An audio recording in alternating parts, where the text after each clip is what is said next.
فاسألوا أهل الذكر إن كنتم لا تعلمون.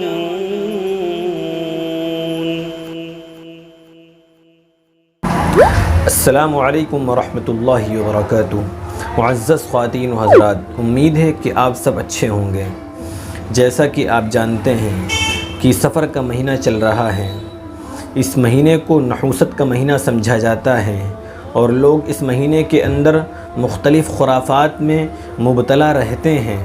اور عجیب بات تو یہ ہے کہ خرافات میں مبتلا رہنے کو وہ دین سمجھتے ہیں. اس لیے مناسب معلوم ہوا کہ آج آپ کے سامنے سفر کی خرافات کی حقیقت کو پیش کیا جائے تاکہ اس کے بارے میں صحیح علم ہو سکے. تو آج اس ویڈیو میں اسی پہ بات کریں گے. عن نبی ہریرہ رضی اللہ عنہ قال قال رسول اللہ صلی اللہ علیہ وسلم لا عدوى ولا طیرة ولا ہام ولا سفر. ابو ہریرہ رضی اللہ عنہ سے روایت ہے، فرماتے ہیں کہ آپ صلی اللہ علیہ وسلم نے ارشاد فرمایا، بیماری کا لگ جانا، الو، سفر اور نحوست یہ سب بے حقیقت باتیں ہیں. اسی طرح سے آپ صلی اللہ علیہ وسلم کی ایک دوسری حدیث ہے، وہ اس کے راوی بھی ابو ہریرہ رضی اللہ عنہ ہیں. وہ فرماتے ہیں کہ آپ صلی اللہ علیہ وسلم نے ارشاد فرمایا، بیماری کا لگ جانا، الو، ستارہ اور سفر یہ سب بے حقیقت باتیں ہیں، یہ سب وہم پرستوں کی باتیں ہیں، ان میں کوئی حقیقت نہیں ہے.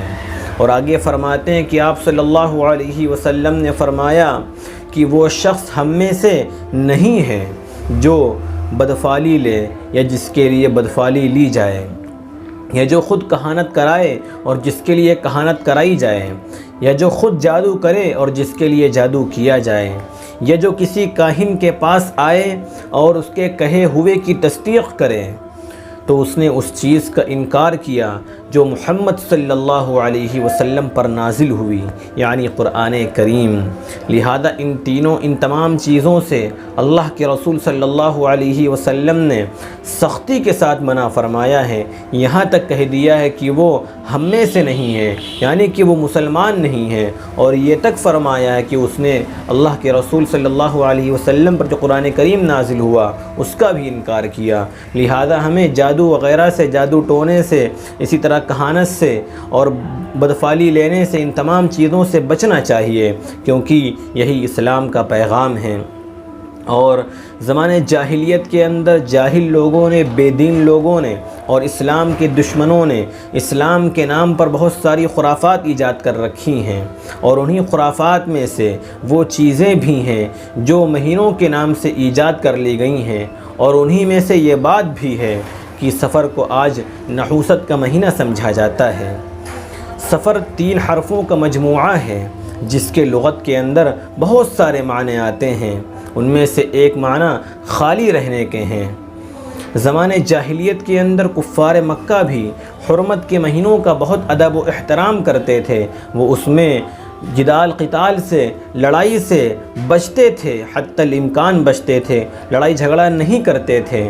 لہذا وہ محرم کے مہینے کے اندر اپنے گھروں پہ رہتے تھے. لیکن جہاں محرم کا مہینہ ختم ہوتا تھا اور جیسے ہی سفر کے مہینے کا آغاز ہوتا تھا تو وہ لوگ جدال و قتال کے لیے، لڑائی دنگوں کے لیے اپنے اپنے گھروں سے نکل پڑتے تھے اور اپنے گھروں کو خالی چھوڑ دیتے تھے. اس لیے اس مہینے کا نام سفر پڑ گیا. اور سفر کے ساتھ مظفر لگایا جاتا ہے، یہ اس بات کو بتانے کے لیے کہ سفر کا مہینہ کامیابی کا مہینہ ہے، خیر و برکت کا مہینہ ہے، کیونکہ مظفر کے معنی کامیابی کے ہیں. اور جو لوگ زمانے جاہلیت کے اندر اس کو نحوست کا مہینہ سمجھتے تھے اور جو آج کچھ لوگ اس کو نحوست کا مہینہ سمجھتے ہیں، اس کی کوئی حقیقت نہیں ہے. اس بات کی احادیث کے اندر سختی کے ساتھ تردید آئی ہے، سختی سے منع کیا گیا ہے کہ کوئی کسی مہینے کے اندر کوئی نحوست نہیں ہے. اسی طرح الو بھی کوئی نحوست کی علامت نہیں ہے. اسی طرح ستارے جو آسمان میں نکلتے ہیں، لوگ کہتے ہیں کہ فلاں ستارہ نحوست کی علامت ہے، تو ایسا بھی نہیں ہے. یہ تمام چیزوں سے اللہ کے رسول نے منع فرمایا ہے. اور زمانے جاہلیت کے اندر اس سفر کے مہینے کے بارے میں مختلف نظریات تھے.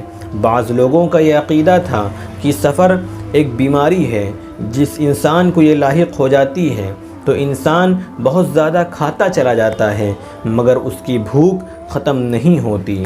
اور بعض لوگوں کا یہ خیال تھا کہ سفر پیٹ میں ایک کیڑا ہوتا ہے یا ایک سانپ ہوتا ہے جس کی وجہ سے انسان کی موت تک واقع ہو جاتی ہے، اور یہ بیماری خارج سے بھی زیادہ متعدی ہوتی ہے، یعنی کھجلی کی جو بیماری ہوتی ہے اس کے بارے میں یہ کہا جاتا ہے کہ وہ بہت تیزی کے ساتھ پھیلتی ہے، لیکن یہ مرض اس خارش کی بیماری سے بھی زیادہ پھیلنے والا ہے، یہ ان کا عقیدہ تھا۔ اور بعض لوگوں کا یہ خیال تھا کہ سفر سینے اور جگر کے درمیان ایک کیڑا پیدا ہو جاتا ہے جس کی وجہ سے انسان کا رنگ بالکل زرد پڑ جاتا ہے اور اس سے انسان کی موت تک واقع ہو جاتی ہے۔ بہرحال یہ بہت سارے خیالات تھے کفار مکہ کے اندر اور زمانے جاہلیت کے اندر ان جاہل لوگوں کے، لیکن اسلام نے ان تمام کو رد کیا ہے اور ان تمام کی تردید فرمائی ہے۔ اور اس کے علاوہ بھی ان کے بہت سارے عقیدے تھے، تقدیم و تاخیر کا بھی عقیدہ تھا۔ بس آپ سے یہی اپیل ہے کہ آپ اس بات کا خاص خیال رکھیں کہ کسی بھی مہینے کو نحوست کا مہینہ یا غم کا مہینہ ہرگز تصور نہ کریں۔ اسلام نے ان تمام چیزوں سے سختی سے منع فرمایا ہے، اور وہ لوگ اس کے علاوہ تقدیم و تاخیر کا بھی عقیدہ رکھتے تھے، اس کو انشاءاللہ پھر کبھی ایکسپلین کریں گے ورنہ بات کافی لمبی ہو جائے گی۔ بس یہیں پہ اپنی بات کو ختم کرتا ہوں۔ وآخر دعوانا ان الحمد للہ رب العالمین۔